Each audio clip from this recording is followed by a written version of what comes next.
I'm going to be looking, not at the camera, at myself. I'm going to be looking at myself as I talk. So it's just, I think it'll feel more organic or natural.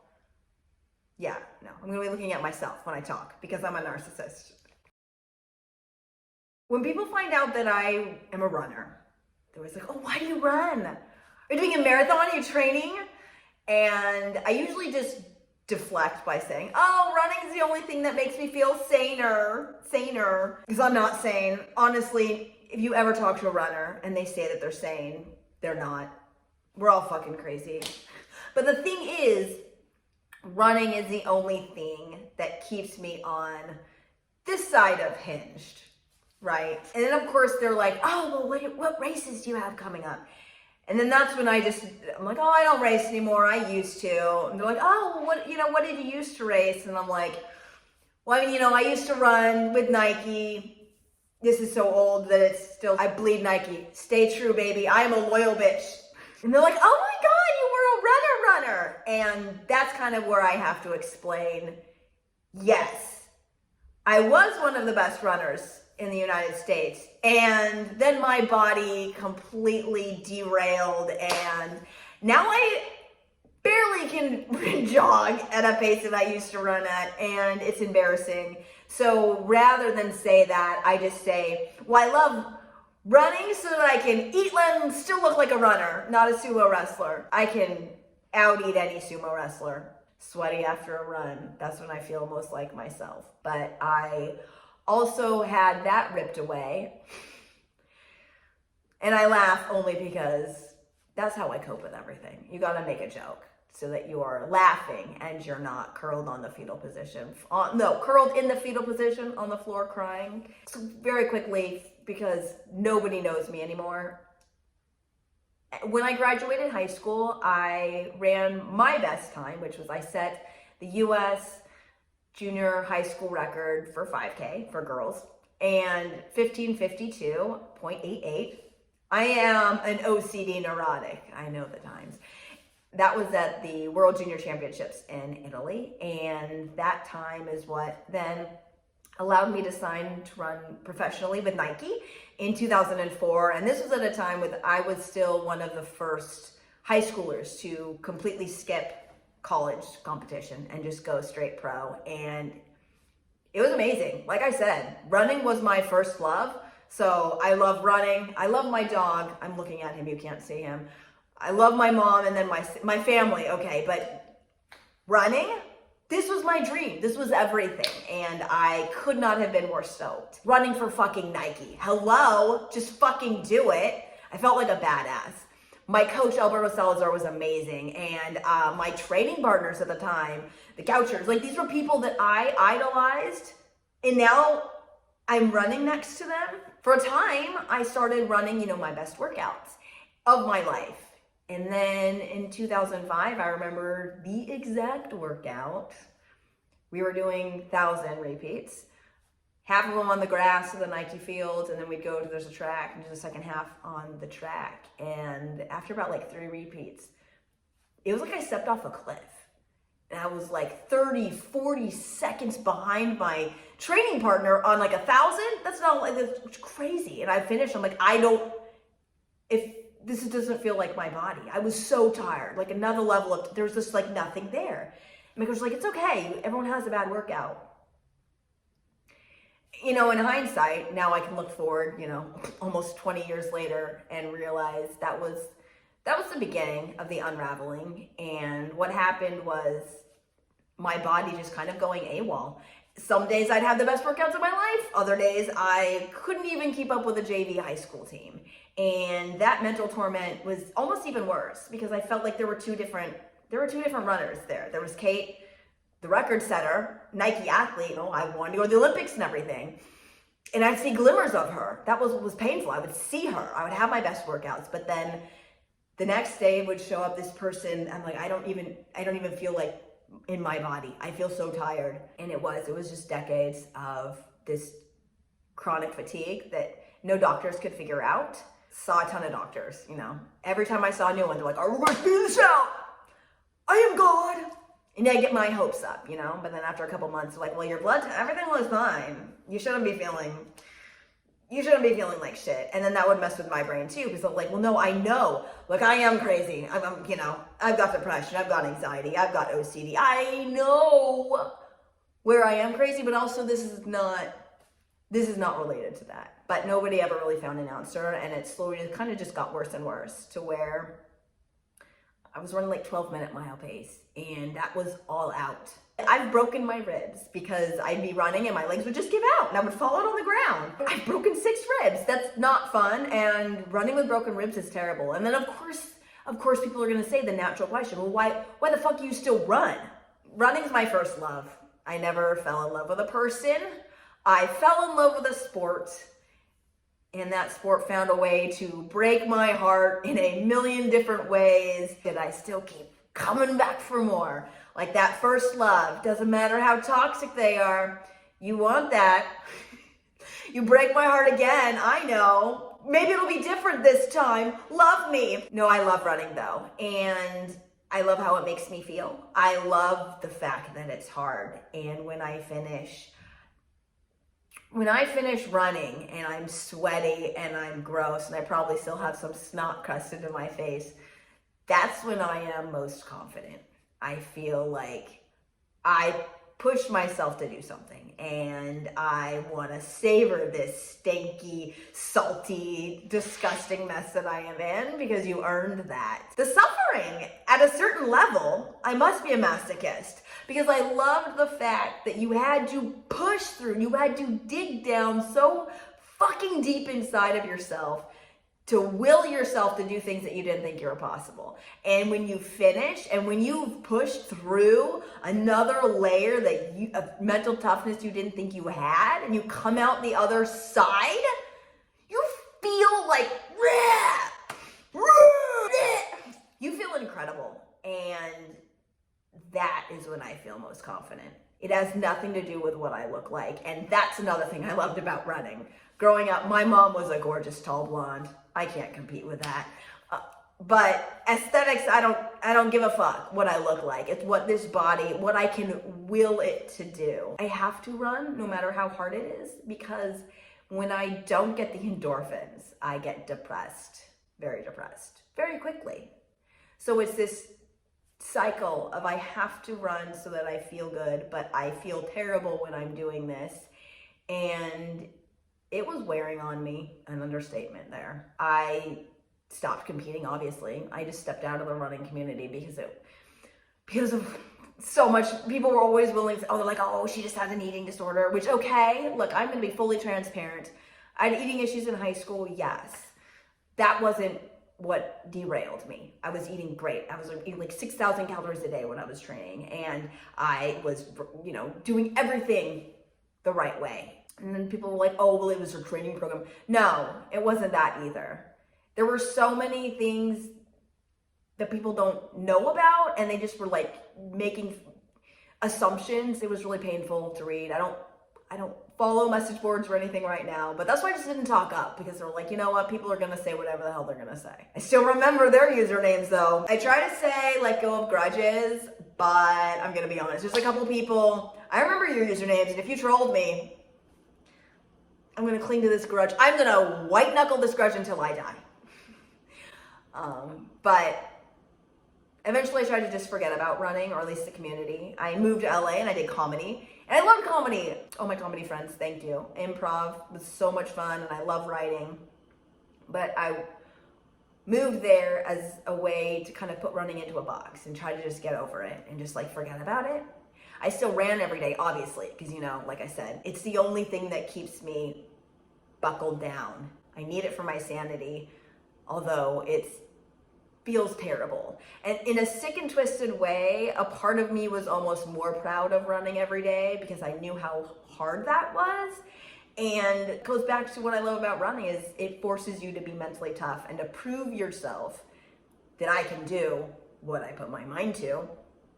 So it was like the harder running got, the more I doubled down to, I need to do this to prove to myself that I can still do this, because I'm not gonna give up. I don't know if that's making any sense, but I was like more afraid to stop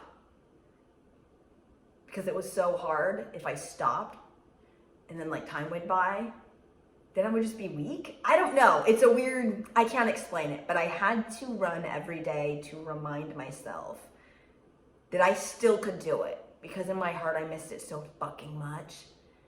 God, I know us endurance athletes are fucking crazy, weird psychopaths who have a weird addiction to the pain of it all. And just to clear things up, it's painful for everyone. I hate when there's these influencers being like, I love when I run. You don't love the feeling when you run. You love how it makes you feel afterwards. So I'm just gonna, at least let's be honest with everyone.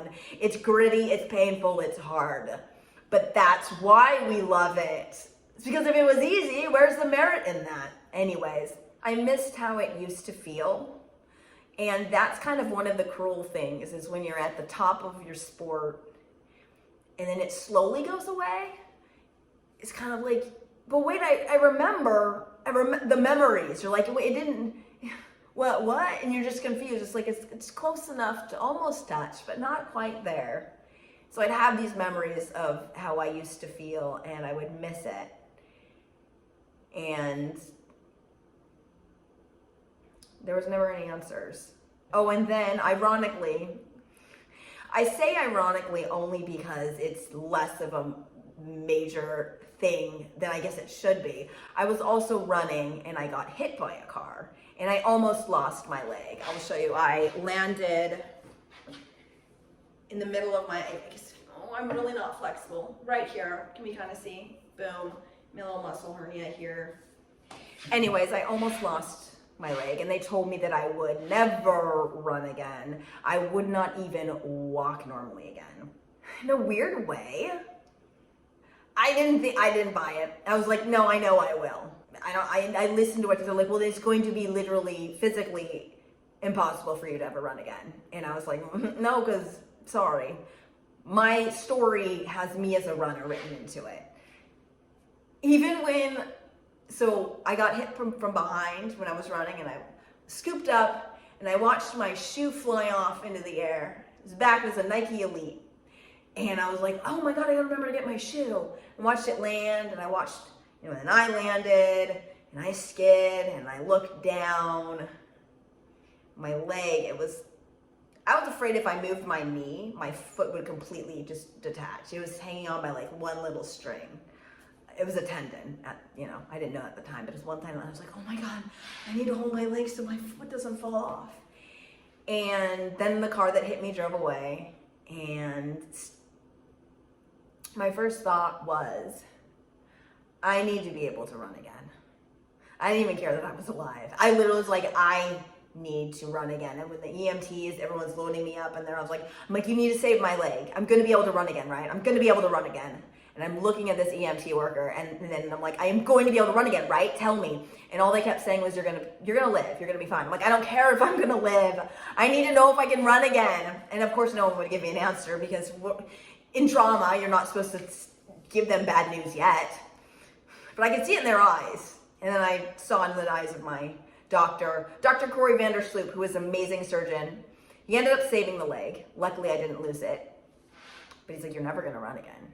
I was like, no, I am. And I don't know if it was more just a coping mechanism, telling myself that I would run again, because I couldn't imagine my fate without it. Even though it was so painful and so terrible and so hard, you can't give up your first love. So it took about 9 months before I could even stand up, because I had to get so many surgeries and a bone graft, because a big chunk of my bone had chipped off into the road. So I had to get a bone graft from my hip, and then from a cadaver put in there. And 9 months I was able to first stand up. Before that I had to just lay on the sofa. And I went 9 months, and eventually I took a couple first wobbly walks, and then I ran. I am able to run again. And I was so proud when I told Dr. Corey Vandersloop that. And I love his first reaction was, I'm an even better surgeon than I thought I was. And he is. But I love that kind of self-assurance. It was really cute. He's like, he was going to some conference. He's like, he threw up my x-ray. And he's like, I can't wait to tell him about this. I can't believe I made it so you were able to run on that leg. He is a rock star. I'm going to say it again. Dr. Corey Vandersloot, you are an angel. Thank you for saving my leg. I love you. I'm not even kidding you. So I'm spit on my, whatever. That's how emphatic I am. I fucking love that man. He saved my leg. But I was able to run again, but the fatigue issue was still there. And so when I moved to LA, I tried to just push running out. You know, people would ask me, like, well, you run every day. You never do a race? And there was no way to be like, are you kidding me? I am never signing up for a race again. Do you know what my PR is? Where am I going to go? Run twice as slow? That's embarrassing. I was embarrassed to be a runner, which sounds crazy because I get it. Anyone can do, you know, do whatever. Paces are one thing or whatever. But I was mortified at how slow and how hard it was. And then pandemic hit, you know. I laugh because I'm like, everything changed. My God, we could go in. That's a whole other thing. And comedy stuff shut down. And the only constant that I had was every day I ran. And then I was going through some other stuff as far as like, I was testifying for other running things. Regardless, it was like impossible for me to stay out of the running community because I had to be taking part in these other things. And so slowly I had to open this box that I had like shoved down inside me because it's like out of sight, out of mind. You know, with a breakup, you got to block them on all the socials. You can't talk about it. You can't think about them. That's how you get over it, right? Well, I had to start peeking into this box that was my running. And at first it was very painful because it's like, this thing that you love so much has been so elusive in multiple different ways. It was ripped from you from fatigue. You got hit by a freaking car, almost lost your leg. It's like, how many times does running have to try to break up with you when you're still this pathetic chick crawling back? No, I'm gonna be a runner. I'm gonna be a runner. Nothing could deter me. And so I'm peeking into this box, and the more I talked about my running and the more I, you know, reconnected with runners, the more I remembered how much I love these fucking weirdos. Us endurance athletes are crazy.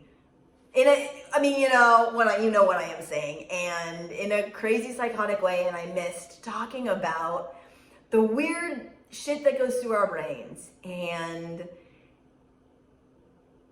then one of my really good friends, Matt Fitzgerald, started opening up about he has been going through long haulers and he's been having kind of a very ongoing struggle with fatigue as well. And it was kind of like, I was like, finally at this point, I felt like I at least had someone that understood.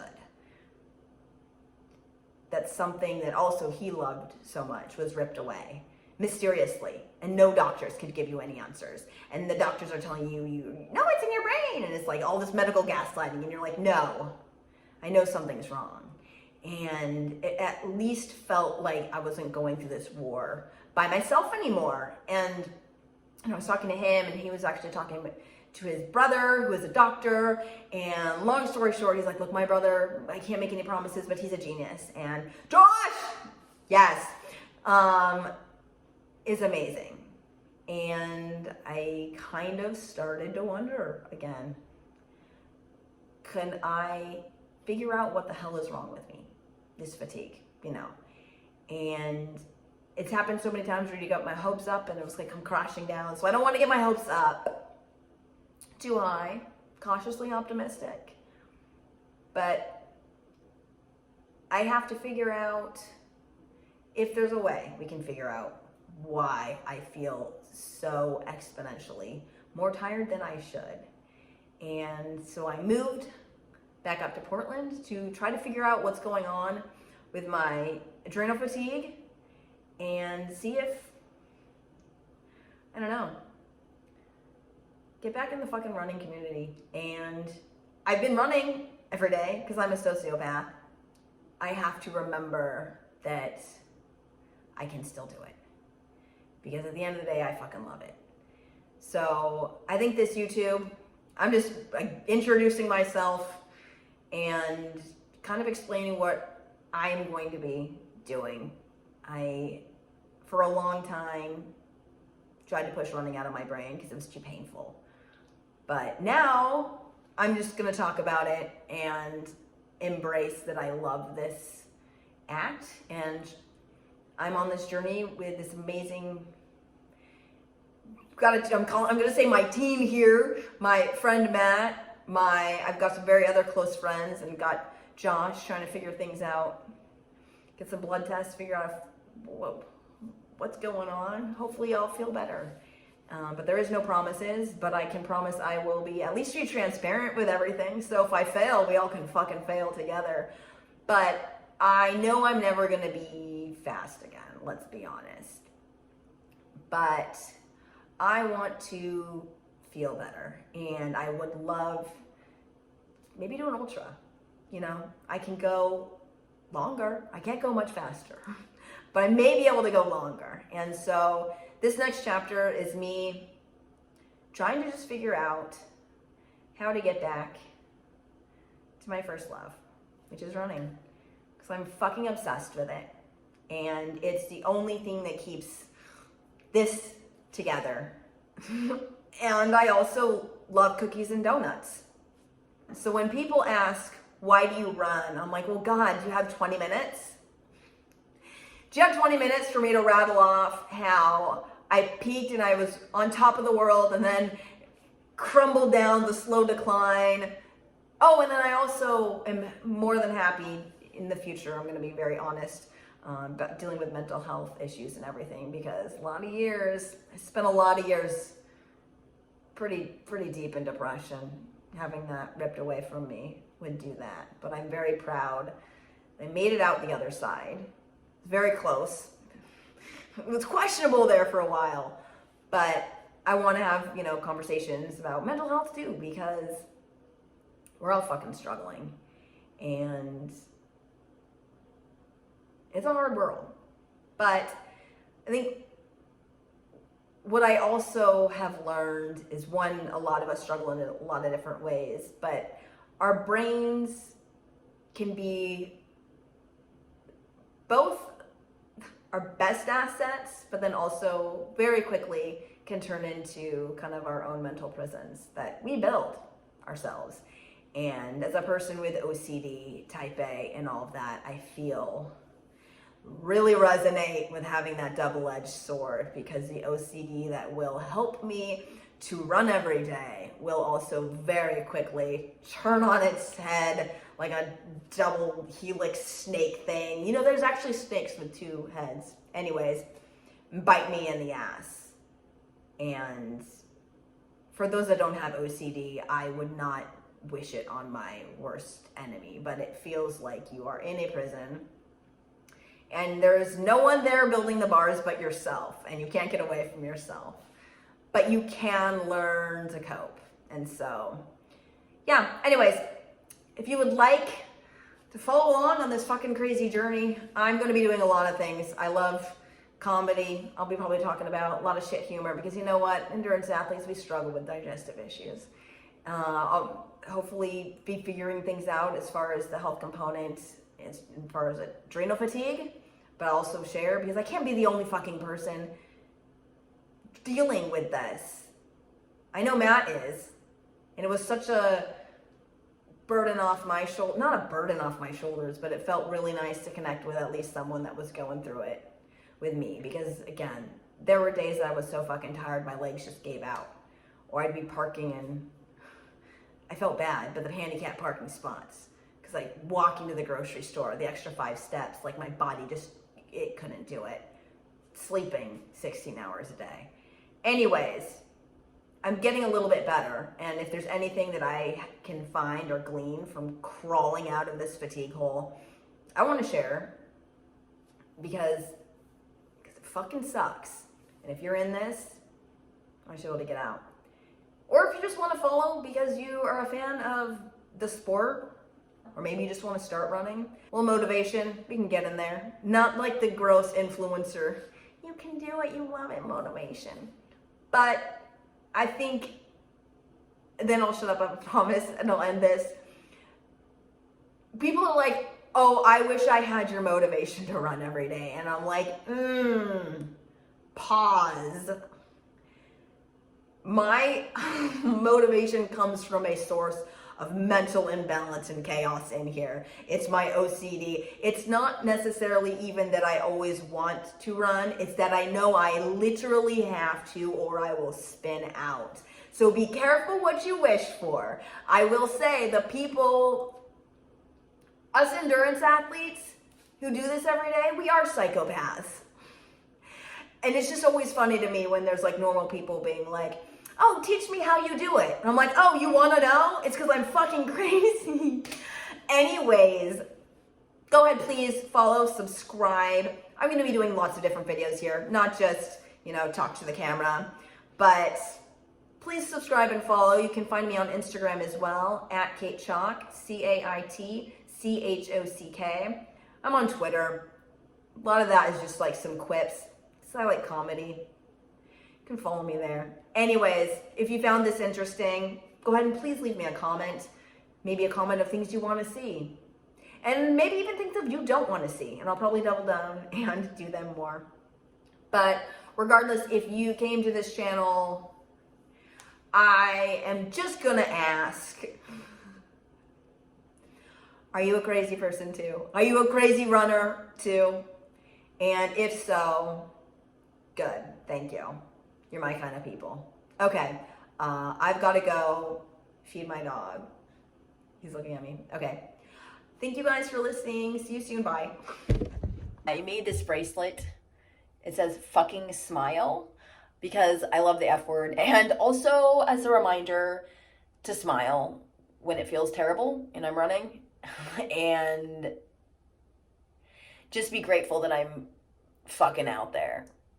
I also thought it was funny because it's like fucking smile. Shut the fuck up and smile. I'm a disaster. Ow.